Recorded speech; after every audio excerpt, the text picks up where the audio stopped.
jadi presiden. Baju dia bisa insyaAllah. Baju?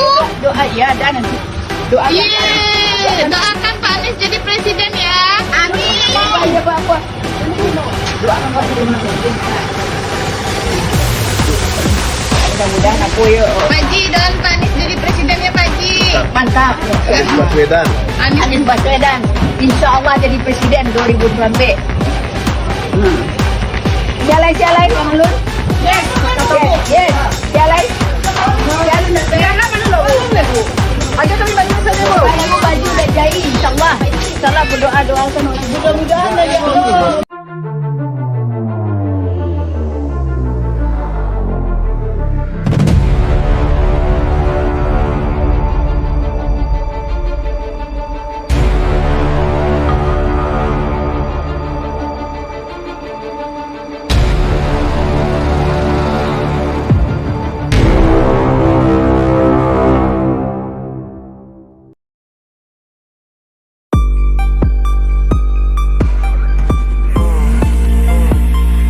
Ngeri, belum juga dapat dukungan partai.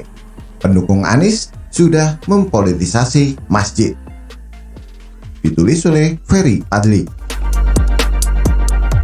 Dilihat dari jaringan partai, itu bukan partai dengan jaringan paling hebat. Dilihat dari ketokohan, tidak ada tokoh-tokoh menonjol yang tersebar di berbagai daerah. Dilihat dari pendanaan, sangat biasa. Ternyata di antara berbagai faktor, ada satu faktor yang pada waktu itu punya peranan dan ditunjukkan oleh satu analisis, yaitu Partai FIS punya satu jaringan yang tidak terlihat, yang ketika jaringan itu bekerja, hasilnya sungguh dahsyat. Dan jaringan itu adalah masjid. Jadi sejumlah khotib, para ulama, ustadz, yang mengisi kegiatan-kegiatan di masjid, termasuk dan terutama sholat Jumat, itu bukan hanya menyerukan ketakwaan, tetapi dilanjutkan dengan seruan-seruan politik. Tentu masih ingat di ingatan kita kelakuan pendukung Anies pada Pilkada DKI 2017 lalu. Bukannya prestasi Wan Anies selama menjabat sebagai Menteri Pendidikan dan Rektor Universitas Paramadina yang mereka tonjolkan, tapi malah melakukan politisasi agama. Seperti yang dilakukan oleh Novel Bakmumin dan kawan-kawan, mereka selalu memframing Ahok telah melakukan penistaan agama dengan bermodalkan video editan pidato mantan Bupati Belitung Timur itu yang diunggah di akun Facebook Buniyani. Kemudian Kadrun juga mengancam warga DKI yang memilih Ahok, jenazahnya tidak akan disolatkan. Siapa coba yang nggak takut diancam begitu? Hanya karena beda pilihan politik doang, lalu masuk neraka. Termasuk HTI yang kini dianggap organisasi terlarang karena bertentangan dengan Pancasila juga turut mengkampanyekan Anies kala itu. Di salah satu brosur yang diproduksinya, yaitu Al-Islam, HTI pernah bikin judul yang provokatif. Menyongsong gubernur muslim, menghentikan gubernur kafir, wujudkan Jakarta bersyariah. Kalau kampanye pakai mengkafir-kafirkan orang lain, itu jelas sudah tidak sehat. Karena di konstitusi negara kita, siapapun boleh mencalonkan diri sebagai kepala daerah tanpa pandang suku, agama, dan ras. Dan hasilnya bisa kita lihat sendiri sekarang. Rumah DP 0 yang notabene program unggulan Wan Anies hanya terbangun 780 unit saja dari target pembangunan 232.000 unit. Program OKOC nggak jalan. Program naturalisasi sungai nggak dikerjakan. Sering banget kelebihan bayar. Di saat warga DKI masih banyak yang tinggal di rumah yang tidak layak huni serta tidak punya jamban, Wan Anies malah sibuk ngurusin Formula E yang menghabiskan anggaran triliunan rupiah. Mirisnya, hajatan gubernur DKI itu pun sepi peminat. Ternyata warga plus 62 lebih tertarik nonton MotoGP dari Formula E.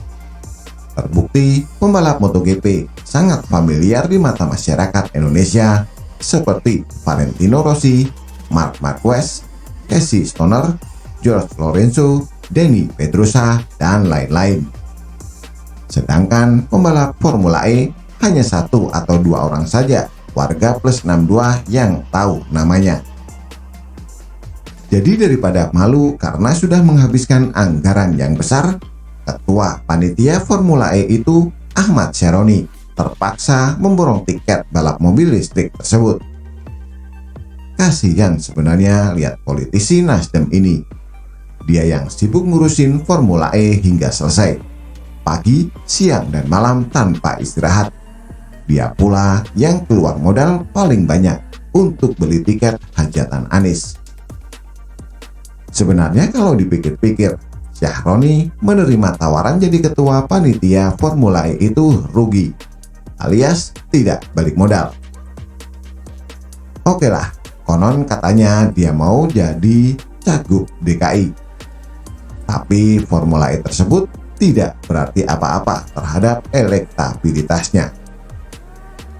Dan masih banyak lagi kegagalan Anies lainnya, yang antara rencana kerjanya dan realisasi tidak sesuai. Itulah kenapa sekarang yang dia bisa banggakan hanyalah JIS doang. Itu pun bisa dibilang merupakan produk gagal, karena menurut PSSI, JIS tidak layak untuk lokasi gelarnya FIFA Matchday. Seperti pintu masuknya cuma 1, lapangan parkir sempit, dan plafon rendah. Bayangkan saja, JIS yang konon katanya mampu menampung 80.000 penonton itu, lapangan parkirnya hanya mampu menampung sekitar 800 unit mobil. Ini seperti orang mau menggelar konser Metallica, tapi lokasinya di gang sempit. Ya nggak cocok lah. Nah, lantaran Wan Anies minim prestasi di DKI ini pula membuat pendukungnya kembali mempolitisasi agama. Baru-baru ini beredar tabloid Anies yang disebar di masjid-masjid. Tabloid itu bernama KBA Newspaper, berisi 12 halaman.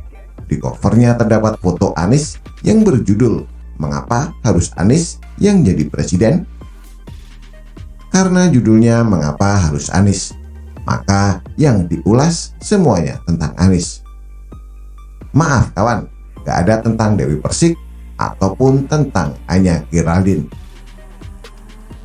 Beredarnya tabloid kampanye Anies itu pun membuat sebagian warga dunia maya terkejut.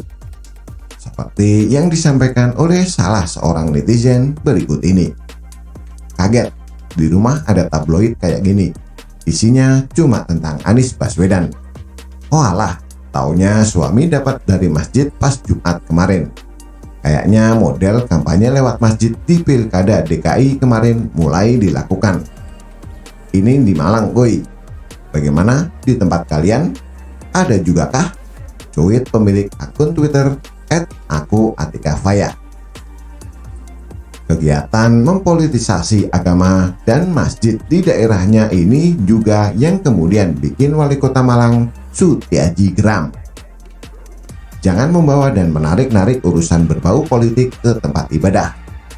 Walaupun domainnya itu domain ibadah masing-masing, ujar politisi Partai Demokrat tersebut.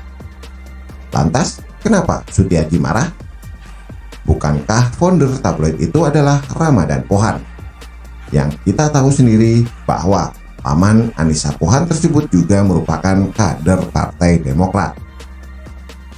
Sebenarnya apa yang dicemaskan oleh Sutiaji sama dengan kita, yaitu kegiatan mempolitisasi agama dan masjid itu bisa memicu persoalan atau kekacauan di tengah masyarakat.